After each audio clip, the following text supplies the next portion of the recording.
hoa đẹp champa, hoa của tình yêu đôi lứa, của những chàng trai cô gái say hòa vào điệu múa lâm vông. Hoa năm cánh nghe ấp vươn ra đón ánh trời, đón nghĩa tình sắc son hai nước Lào Việt. Ô đường champa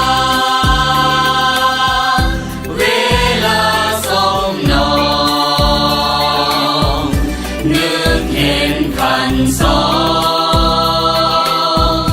mong hẹn mùa trái hào nước khuyên đầy nay kim trao hò.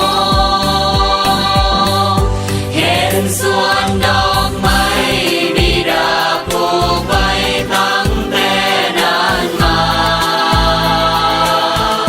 về là nguồn ngầu châu xuôi bán khẩu hậu hai số ca.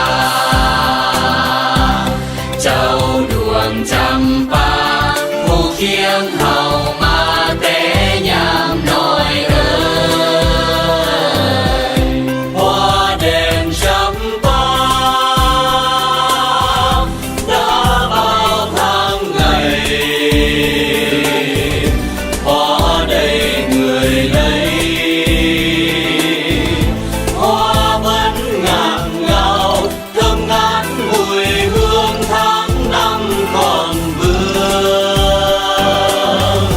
Hoa champa ơi vào mùa em khoe sắc hoa trong vườn.